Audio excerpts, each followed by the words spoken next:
I needed at least. All right. That's okay. I needed at least 80 customers at a certain price point, and you know, we decided that Kickstarter was the way to make that happen. We did like a funding campaign, all or nothing, so that gave us the customers who were tied to a program, to outcomes. You know, they knew what they were getting into for a year. So we got the money, we got the density, and then essentially a 1-year contract to make this happen. So that's kind of how this all came about. I think the funding wrapped up in, well, anyway, the timeline is that we actually started collecting in July. And so we're in week, I think, 7 or 8 of collections, and it's been really great as far as response. People have been amazingly almost on point to every household in terms of what is acceptable within a compostables collection. So the collection system itself is using 5-gallon buckets. So this is a very, very small, modest starting point for a household. You know, 5 gallons of food waste to range from 5 pounds up to 41 pounds. You know, to really pack it in there. Food waste can be very wet and water dense.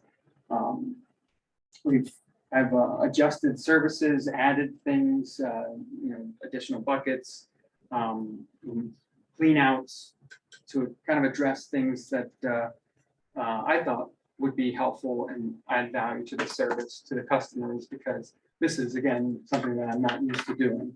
Normally I change out 35-gallon, 64-gallon roll carts for customers. They're lined, they sit at a customer's location, they deposit materials in there. It's acceptable. I pick it up, I change it out with a new one. So I'm taking the dirty part with the liner bag and the food waste in it to a dump point, which eventually ends up at AgriCycle for the kind of final processing. So that's kind of my business model, and the same one which I've reproduced in this residential collection, but with 5-gallon buckets. Oh yeah, so next. I guess the third one, yeah, that one's a little map there. So now, yeah, so 90 customers are growing. I did touch on the fact that, yes, 500, 900 pounds a week. It's fairly, you know, modest, 1,000 pounds, you know, half a ton. But again, it's people are really excited about it. They're paying additional fees. Some folks above and beyond what they're already paying for trash and recycling, and across different municipalities.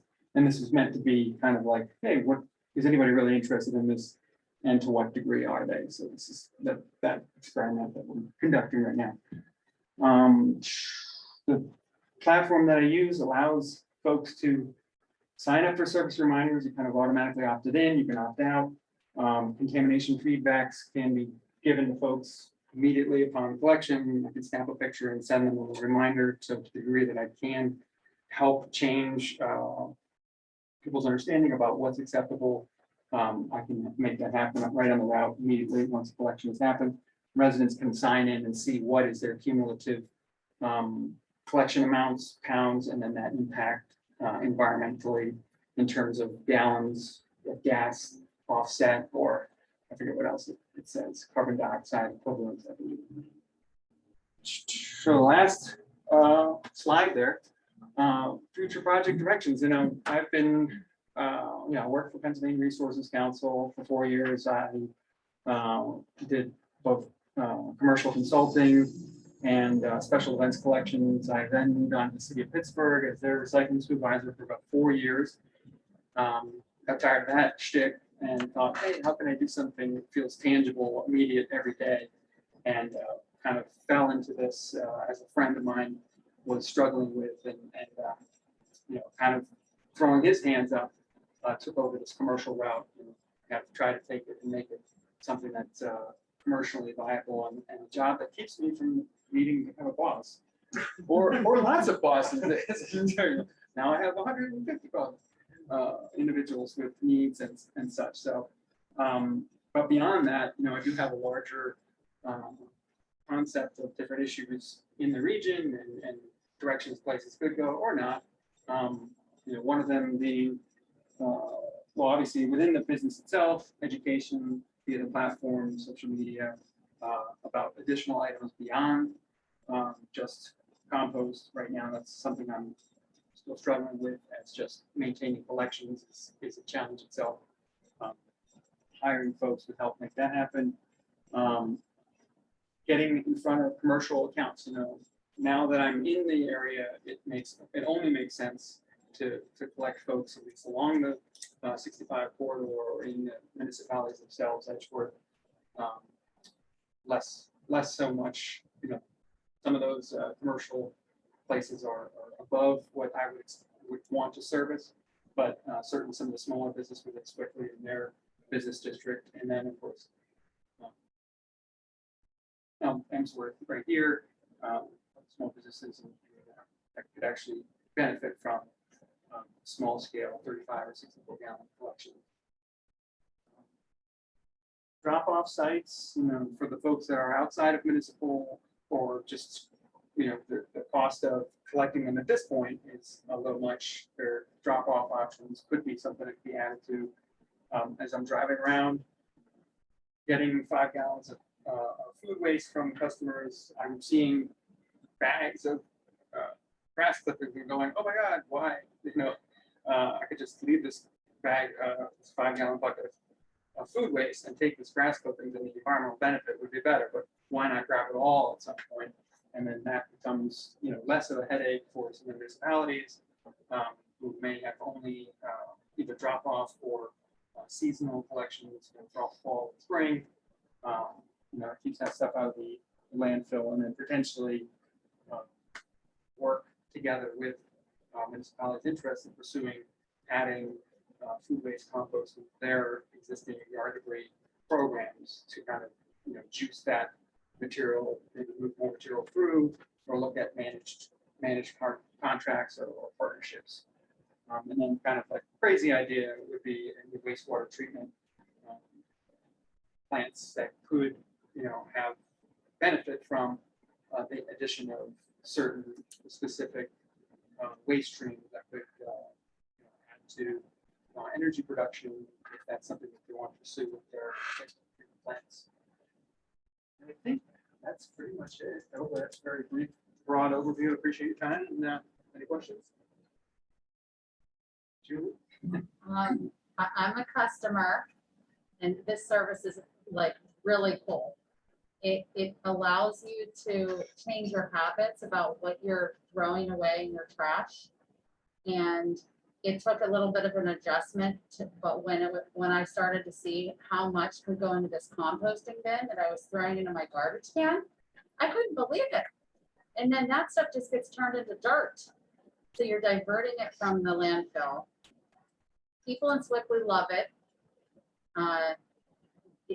I think what's really cool about your business model is that people can individually decide, households can individually decide. Like last night, our council voted for bi-weekly recycling for our new waste management contract instead of weekly recycling, even though there were a lot of residents who wanted weekly. Council voted to keep it bi-weekly to keep the costs down. So it's very cool because there's a lot of people in Swickley that will pay a little bit extra to have these extra services. And so it's not just municipality wide. I know there are people in the business district who, I talked to somebody yesterday who said they have a lot of food waste at the juice place.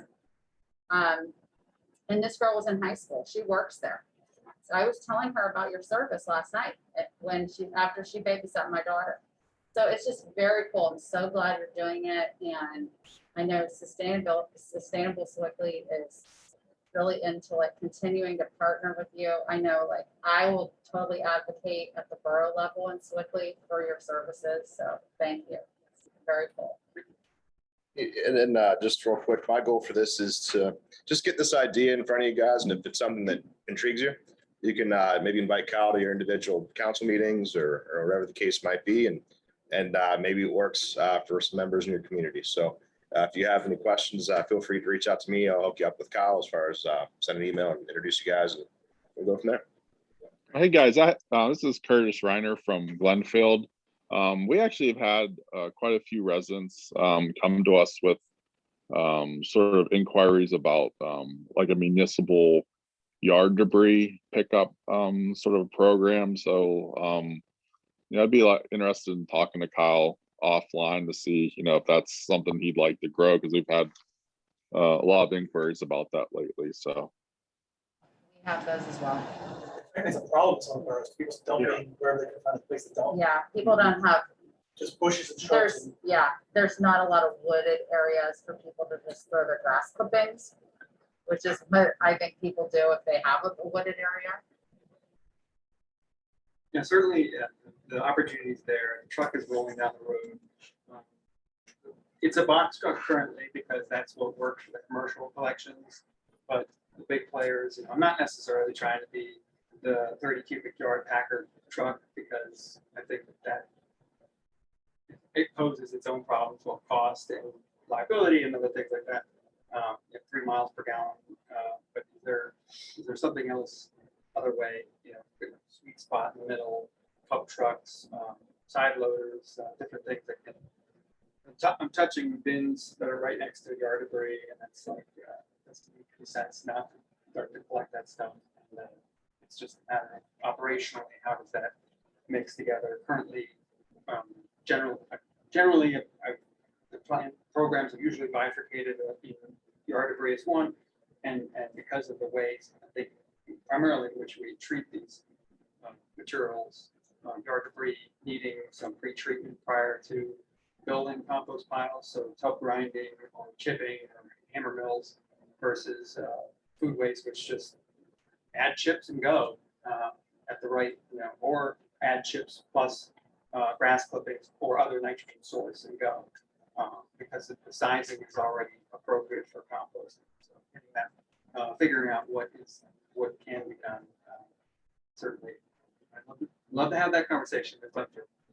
Yeah, I'll share his information with everybody, and we can continue these discussions down the road, individually, see how it works. Is it okay if I hang out? For Yeah. the discussion to contract? Sure. Yeah. You collect leaves? Right now. Thank you for your presentation, appreciate it. The 2022 budget update, would you like to do that? Yeah, sure. So on September 7th, the Budget Committee convened to review the attached draft 2022 budget, should be in your packets, as well as to discuss the financial position of the Quaker Valley COG. It's anticipated that we'll get together again in advance of our October 27th budget meeting. The QVCOG delegates are encouraged to review this draft budget today and in the future between now and the 27th of October, just to take a look at the numbers, take a look at the data, and give me as much feedback as possible. This is my first budget with you guys. A blank slate, so I'm open to any suggestions and comments, and want to make this work for each one of our member communities as well as the COG itself. So a couple highlights here. So there's a little feedback here. Let me see if I can. Not sure who's got a. If you can just mute yourselves.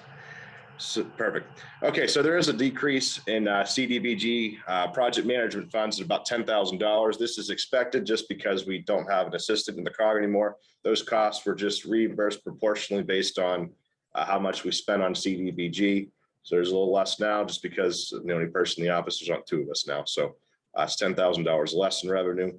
We're also seeing approximately $10,416 from our franchise fee that we're going to be bringing in for our new waste and recycling contract. So assuming all 11 communities move forward, that's the number we're looking at annually, and it's paid on a quarterly basis. So really excited for that revenue coming into the COG. We're anticipating about $14,000 in revenues between our financial services program and the other programs that have been here in the past that are no longer with us. So the reasoning, I think that the numbers were a little bit inflated. I think maybe that we expected a little more than we got every year. And we always came about $5,000 short of those projected program revenues. So I'm playing a little more conservative here, just not expecting to get, 10, I'm saying 6, based on what we've done in the past and not having one of those programs that brought in about $8,000, not in profit, but in revenue. So another thing, the RAD revenues last year, we had $316, and consistently we were $5,000 to $6,000, right? So that was a huge decrease. I just don't feel comfortable projecting anything more than what we got last year due to the uncertainties. Again, just playing conservative. If we get more than $316, great, but I'm not going to budget for that because we just don't know. Also, I'm factoring in a 10% across the board dues increase into this projected budget. So those are some of the highlights there. In summary, the proposed budget is conservative regarding the anticipated revenues due to the uncertainties associated with many of our funds. Revenues and expenditures are scaled back proportionally, and the proposed budget is balanced with the assistance of a new garbage and recycling contract franchise fee and proposed 10% dues increase, which would be the first since 2017. The 2022 budget does reflect several cost savings associated with administrative functions of the COG, including office rent, utilities, including internet and phone service, and administrative payroll. It's the opinion of the executive director that the draft budget as presented accurately reflects the COG's ability to provide a high level of service to all 15 member communities in the 2022 fiscal year and beyond. And I can just pull up, that's going to be way easier to do this. So,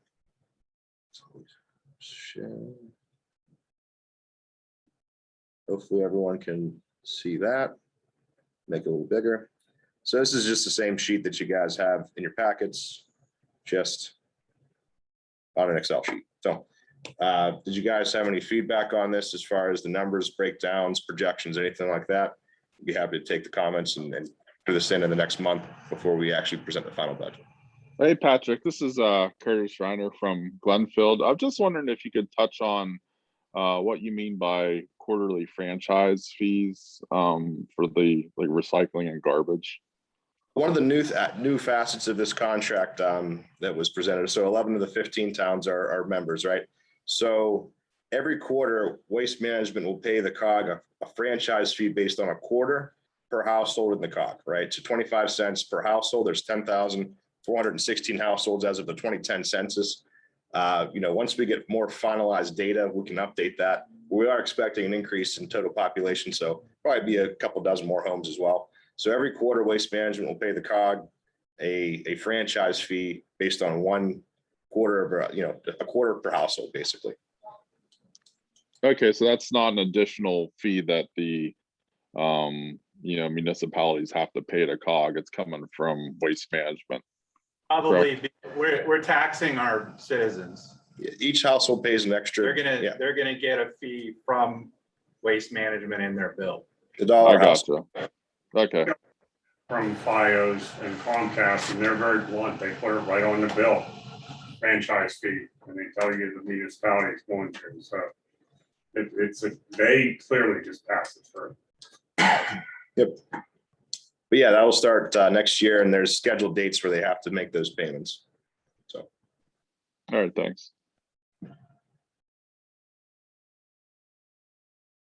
And I think some people might have missed the contract piece where we're going to hold Waste Management accountable. Oh, yeah. You have to set it up, and we talked about that, but you just want to throw it by in. I mean, this is part of what we're not just the COG just aren't taking money, but they're really going to try to hold Waste Management more accountable. And Waste Management has to come up with some money January 1st or 2nd, and the COG's going to hold it, and depending on the complaints, municipalities will get some money back. But Patrick's in the process of meeting, we're going to have a certain bar to meet. They're not just going to take everybody and say, oh yeah, this one and that one. So Patrick's going to begin working with Waste Management as to the level of clarity they want for complaints and feel comfortable with, so that we can recoup those for the municipality. Yeah, and that's going to be something that's going to be dropped into this final budget before October 27th is a line item that we get basically a deposit from Waste Management where when they don't do their service to their standard, right? Missed pickups, no communication with the communities. There's a whole list of things that we're going to have like a 1-page spreadsheet that I give to all 11 participants, that whenever something doesn't go according to plan, they contact Waste Management first, make sure they're aware of the issue, and they document it with us. And then we just build that up, and every month we ding them for what they didn't do. So it's literally, hitting their pocketbooks. It's something that's supposed to hold them accountable to the standard that they set, right? So they say they're going to do these things. Well, this is a little bit of a stick to make sure that they actually do those things. We'll see how it works. This is the first time it's been done in the COG. I'm excited to see how it works, but again, it's only going to be as effective as the communication between the community and waste management and the communication between the community and the COG.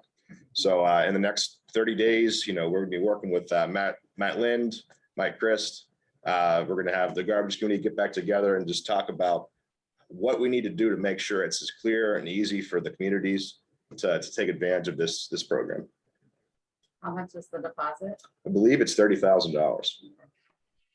And when it runs out, they have to replace it according to contract. So Waste Management is in business to give us money. Right. So it'll hit them too, and they'll be able to respond. Yep. And there's in the bid specifications, there's a whole breakdown, $20 for this, $200 for that. So we'll obviously give you guys that spreadsheet when we give you the guidelines of what we expect. But yeah, I'm excited for it. I mean, no one likes waste management, right? Everyone has their complaints, and this gives us the ability to hold them accountable more than we had in the past. So. Any other questions of the budget? I'll just comment real quick if I could, Patrick. This is John from Edgeworth. I like your approach to this budget. I think that it's a good idea, and I think that it's probably been overdue for the dues to be corrected to the level that they should be, which is still the cheapest set of dues out of any COG in Allegheny County. And I agree with your approach on some of those services that aren't there that may have underperformed. I think you have a good budget. Thank you, John. And again, please, everyone has comments between now. We have a little over a month now between now and when the final budget is proposed. Please comment, and I want as much input as possible. So shoot me an email, give me a call. I'm always available to discuss it. Okay. All right, so next up is just where we left off, right? So action concerning proposed resolution regarding the 2022 membership dues. So by the current bylaws, they state that for full members the dues will be set by resolution, which I have attached in the packet, by the QVCOG Board of Directors by September 30th of the preceding year. The proposed 2022 draft budget, previous agenda item, is outlined, expresses a conservative outlook regarding anticipated revenues due to uncertainties associated with annual funding streams, including the RAD tax, CDBG program management, and the loss of the financial services program for Crescent and Killbuck townships. Additionally, the QVCOG dues have not been adjusted since 2017. In that same time period, the consumer price index has risen by 8% between January 2017 and January 2021. That's not even including this year. Per the COG's bylaws, at all times, the board of directors will ensure cash on hand equal or greater than 6 months from the prior budget year, with the highest expenditures to ensure that the COG meets its, with the highest expenditures from the general fund. The proposed increase in revenues, along with the proportional reduction in proposed expenditures for 2022, will help ensure that the COG meets this fiscally responsible requirement set in the bylaws. Below you will see the proposed 2022 dues tables, as well as the proposed cost per municipality in 2022. Note, the average dues increase for the QVCOG municipal resident will be an additional 15 cents per year. It is the recommendation of the Budget Committee that all annual dues are evaluated on a yearly basis, along with the annual budget, to ensure that the cost of COG administrative services and the programs that it provides are sustainably funded by a local revenue stream to ensure the fiscal responsibility of the organization as a whole, as well as the equity of services available to all member communities. So, it's the same structure as far as populations of less than 250. Their dues go up $131 from $1,200 to $1,311, right? So that 251 to 1,000 goes from what was it before? 2,420 to 2,622, and you just go down here. So it's 10% across the board. And again, it's been 5 years by the time this is enacted. It's one of those things that the cost of everything has gone up, but the dues have not gone up to keep up with that. So open to any suggestions, comments, discussion, but provided a resolution that just breaks down that table again, if you guys would like to discuss that. Well, for discussion, anybody would like to talk about it? It was sent out, we can remember that. And the recommendation of the Budget Committee was to move forward with it. I think you're adding value to the service. So the garbage contract, which you inherited, is showing, but the follow-up will say what happens to that. So we are providing, we the COG are providing service, greater service to the municipalities. So the Emsworth part, I think it's $343. I sure hope we don't have a problem. I will be fine presenting that.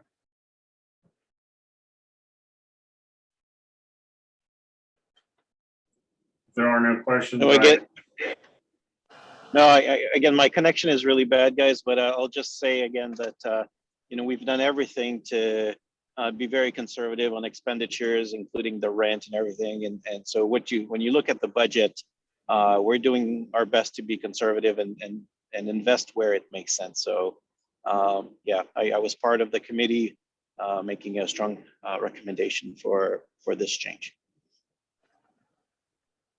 If there are no other comments, then I'd like to ask for a motion to adopt the resolution for the 2022 membership dues.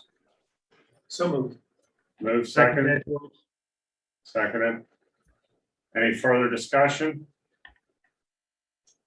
Paul, can we do roll call for this vote? Patrick would love to. Sure thing. Aleppo. Present. Not- In Okay. favor. Okay. Avalon, In favor. Bell Acres.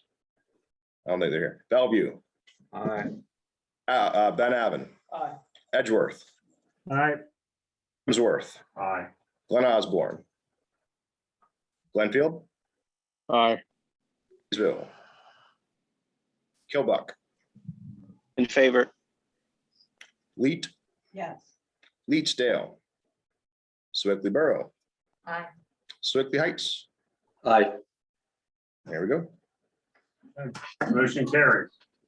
We'll move to old business. Any update on the 2022 through 26 waste and recycling? Plan? Sure thing. So last board meeting, the board of directors formally recommended that all 11 participating members move forward in awarding the contract with Waste Management for the 2022 to 2026 cycle. Every manager and delegate was provided with the sample resolution, which I believe is also in the packet. It is, and the agreement that'll need executed. So they could use this resolution as a format, but you could use your style or whatever the case might be. Just gives you a template. I asked that everyone of these 11 towns bring this before their board in September, at the very latest October. That way we can get everything set. Just go ahead and send the signed and executed agreement and resolution over to me. I'll get that over to Waste Management. January 1st, the contract kicks off. They're expected to give us the advertising flyer and any changes in dates and schedules 30 days before that. So I know Leet Township is going to go through a schedule change. I think Swickley Borough is too. So both of those towns will be getting their flyers for notification to the residents well in advance of that 30 days. And I'll also promote that on their Facebook page and just get as many eyes on that as possible, so there's no confusion. We at Leet Township and the COG got together with Waste Management to sort of work out the kinks in that the structure as far as changing the dates. And one of the things they noticed was, they want to make sure there's no overlap more than a week, right? So they're gonna be picking up the trash on Monday, which is their current day, and then that same Friday that week. So no overlap, just to make sure all communication and everything with the residents is smooth. So again, if you guys have any questions about this, the contract agreement, feel free to reach out. As always, I recommend if you have any questions in the details, run it past your solicitor. But yeah, we want to make sure we get these signed and approved well in advance of hopefully October. Thank you. These have to be, the rest of the municipalities' dates won't change. The only two that I'm aware of are Leet and Swickley. Yeah. And Swickley was actually, I think you guys volunteered, like you guys wanted to change it. Well, we just had a change. Is it gonna change again? Yeah, so you guys switched from Wednesday to Friday. We had Monday to Friday on my street. Okay. So, Is it gonna change again? yeah, I think there was this change, like when this was actually, the bid specifications were sent out before I was even hired. So that takes effect in January. I'll get you the details for Okay. sure. But yeah, that was something that you guys have 3 collection days, I think, right? I don't know. Okay. I'll get you the Okay. details. Any other questions for Patrick? If not, we'll talk about traveling glass recycling then. Yep, just a flyer. As we mentioned before, September 25th through the 30th. So Oakley's going to have it at the Riverfront Park. This will be our next to last glass recycling event. I do want to note that I've been working with Harry at Kilbuck to figure out a permanent solution for this, right? A location where we can get it fenced off and secure and make sure our members have a year-round solution to drop off their glass. These events are really neat, really exciting, but it's only for 5 days. We want to make sure that there's a solution for all of our communities moving forward. So once those details become more finalized, I'll be sure to update you guys.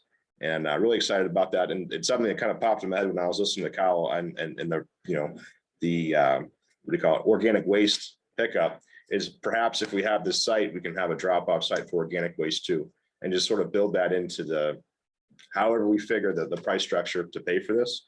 We just have glass and yard waste. So again, there's just an idea that through my head, and we can figure out those details once we figure out the details. But that's all I got for that one. And we move to C, your report on your site visits. Yep. Just about wrapped up with the staff visits and really putting a dent in the meeting visits. So that's a little more difficult just because a lot of these meetings line up on the same day, but we're almost halfway through that. So it's been really great to visit everyone. I think it helps me understand the towns a lot better and how I can serve you guys better. So I want to thank everyone for being hosts, and those who I haven't gotten to, we'll get to you soon. But we're pretty much wrapping that up. So this will be the last, that'll be the packet just because we're almost done. So seems kind of redundant at this point. CDBG status report. So I don't want to bore you with each individual item here, but I just switched up how the report is structured. So basically only if it's highlighted where it says action needed, that's where you want to focus. So this is just something as the delegates for your communities. If you see that, maybe you can just maybe get in the ear of staff or whatever the case might be to help move it along. These two that are highlighted, I just spoke with the engineers today, so we should be moving forward with that slowly but surely. So overall, in pretty good shape. Like I said, I'm excited about the projects we got in the pre-application phase for next year. So the train keeps rolling along. It's just trying to get as much money in our towns as we can. Good, thank you. Are there any other concerns of the delegates? I'll text you. Okay. Make sure that like. Patrick, I was curious to see if you would discuss what Rob Frank talked about this Monday about the CITF replacement. Oh, yeah. Let me pull up my executive director's report. And that's the gaming fund, right? That's what you meant. Yeah. That's right. So last week they opened up funding for every dollar it's gambled and profit. The gaming license owes the county money, and the county redistributes that money. So these are some big projects, right? They're looking at $250,000 projects and above. And any town can apply. There's no income requirement. So big infrastructure projects. If you guys have something in mind, please get in touch with me. I believe I sent an email out 2 or 3 days ago. I'd be happy to do that again, just to get it in front of you guys. It takes you to the website to the county. It explains more of the nuanced details to it, but there's no income requirement, right?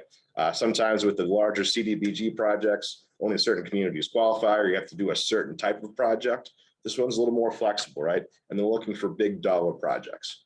So if you do have an idea of something that you guys want to talk about, feel free to reach out. I'll resend that email again, just so we're all remembering and kind of focused on that topic specifically. And again, feel free to reach out. It goes through the COG. We work with county and get the projects to you guys. What's it called? Gaming fund? Yeah, let me pull it up. Deadlines due the 22nd of October or something. It's 6 weeks. It's from the time it opens to the time it closes, and it just opened on the 9th. So it is. And I know many people applied to CITF a few months back, and Kilbuck did. We didn't get anything, but for sure we will recycle the application for this. And again, $250,000, that's quite a lot of money. Okay, yeah, I will. I'll re-forward that to you guys. Here it is. The Gaming Economic Development Fund grant. So the deadline is, as Rick said, October 22nd. And eligible activities, we'll just go through that real quick. economic development projects that promote local activity and create or retain jobs, infrastructure development projects, projects that improve or create infrastructure, job training, so workforce development projects, community improvement projects, projects that improve or create civic, cultural, or recreational activities or facilities. I'm sure that'll be a popular one for parks and things like that. Public safety projects, projects that promote safety of all affected communities, public interest projects, projects that improve the quality of life in the affected communities, and projects with a $150,000 project or greater. So you can see these are pretty generic, big overarching projects. So if you guys have anything that you thought that's in the works of the last few years, let's get as many applications in and see if we can get something in the COG, right? Is this just at the county level? That's it? And For people in the county? Okay. Yep. yeah. And no income limitations like CDBG. Anybody can apply. So, Roll the dice. yeah, and it's just one of those things, hey, if we get 6 applications, odds are we're gonna get at least one of these in our towns, right? So no projects too large for this. Thank you. One last thing, Patrick, if you, when you apply and you would want the COG to administer this project, then this is something that the COG would be open to do. The county actually prefers that. It's the structures and the systems and the paperwork trails are already built in. I'm not even sure. That's just, they encourage that. And then you'll see that in the website link. They prefer to go through the COG as a whole as opposed to individual towns. So. Any closing thoughts? Any delegates that want to talk or speak? Or anything? Any hot news in your towns? Fall festivals, right? Well, Festival Ben Avon is Saturday the 25th. So Church Avenue will be closed that day through traffic. Cool. Swiftly, when did you guys have a fall festival We coming up? had our Harvest Festival last Oh, the 11th. It weekend. was the 11th. Yeah. There were thousands of people. Great. That's Yeah. awesome. It was very well attended. Really, really cool. Patrick, thank you for stopping by. Oh, no problem. Thanks for having me. Township meeting. Yep. And To see you there. and anyone that I haven't got to yet, I promise I'll get to you soon. I think, Are you coming next week? Or yeah, you next coming week. I have 2 next week. So yeah. I'd see you next week. Mhm. Looking forward to it. All right, guys. Anything else? Anybody have any other questions? Move to adjourn? Please. So moved. So moved. Second. Meeting's adjourned. All right, guys. Thanks, everybody. Where Thank can you. we meet next week? Thanks. Thank you, guys. Next month, we are in. Oh, yeah, why? We're gonna be in October 20th. It's our budget meeting in Avalon. Yep. So Avalon's October, Edgeworth's November, and then Bellevue's December. And then we'll figure out a new schedule for next year, probably next month or so. Okay, thank you all. Thanks, everybody. Thank Thank you. you. That'll be a public program